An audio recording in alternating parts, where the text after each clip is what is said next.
आजकल हर दूसरा इंसान लैक्टोज इंटॉलरेंट हो रहा है। पहले तो नहीं होता था। कोई कहता है दूध से इन्फ्लेमेशन हो जाती है, कोई हार्ट अटैक से उसे जोड़ता है, तो कोई डायबिटीज से। तो सच क्या है? नमस्कार, मैं हूं ईशा, आप देख रहे हैं सेहत टॉक। तो चलिए पता लगाते हैं दूध का सच क्या है।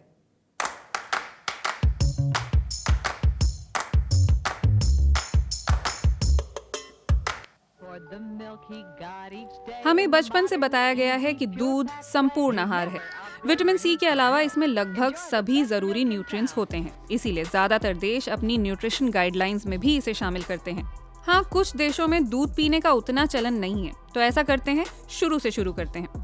कुदरत ने इस बात का ख्याल रखा है कि बच्चे को दुनिया में आते ही उसका खाना मिल जाए, माँ के दूध की शक्ल में। इसमें vitamin, mineral, calcium, fat, protein, basically वो सब कुछ होता है जो बच्चे के विकास के लिए जरूरी है। लेकिन जैसे जैसे उम्र बढ़ती है, दूध को पचाना मुश्किल हो जाता है।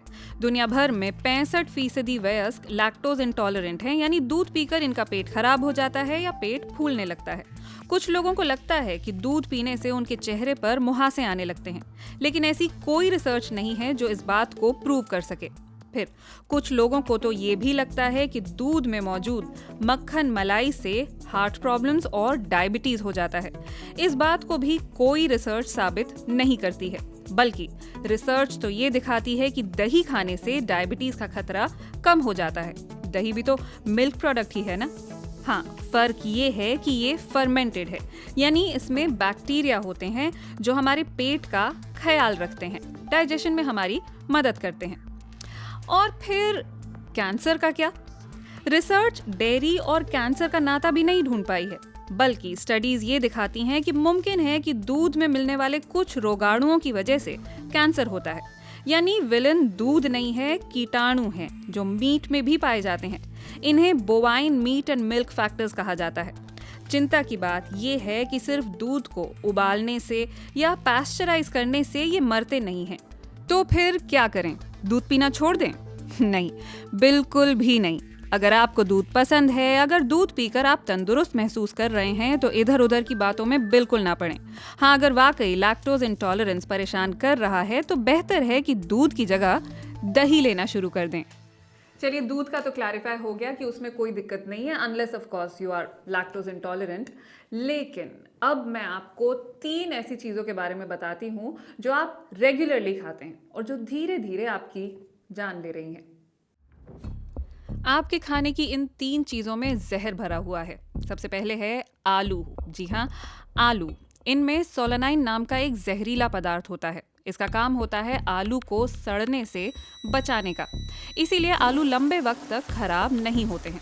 ज़्यादातर सोलानाइन आलू के छिलकों में होता है, और जब आलू पुराना हो जाता है तो उसमें जो स्प्राउट्स निकलने लगते हैं, उसमें वो होता है। इसीलिए इन्हें खाना नहीं चाहिए। आलूओं को हमेशा अच्छे से छील कर और पका कर खाइए। सोलानाइन आपकी जान नहीं लेगा, लेकिन सर दर्द जरूर करा सकता है। फिर नंबर आता है हरी फलियों का। इनमें फैसीन नाम का एक टॉक्सिक प्रोटीन कंपाउंड होता है। छोटे बच्चों के लिए कच्ची बीन्स की महज 6 फलियां ही जानलेवा हो सकती हैं, तो बच्चों को इनसे दूर रखिए। ऐसा ही राजमा के साथ भी होता है। कच्चे राजमा के 5 दाने चबा लेने से ही आपको उल्टी और चक्कर आने शुरू हो सकते हैं। इसीलिए इन्हें पकाने से पहले रात भर भिगोना पड़ता है। उबालने पर इनके जहरीले तत्व का असर खत्म हो जाता है, पर हाँ, पानी में ये जरूर रह जाता है। इसलिए उबालने के बाद पानी को फेंक दें। इससे आप गैस और पेट दर्द से भी बच पाएंगे। और आज की लिस्ट में तीसरा नंबर है खसखस का। इनमें मॉर्फिन होती है, जिसका इस्तेमाल पेन किलर्स बनाने में होता है, लेकिन ये एडिक्टिव भी होती है।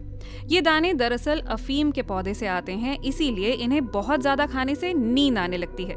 रिसर्च के अनुसार दिन भर में अगर आप 20 ग्राम तक का सेवन करते हैं तो इसे सेफ माना जाता है। और जब आप इन्हें अच्छी तरह पका लेते हैं, चाहे बेक करके या चूल्हे पर खीर के रूप में, तो मॉर्फिन का असर कम हो जाता है।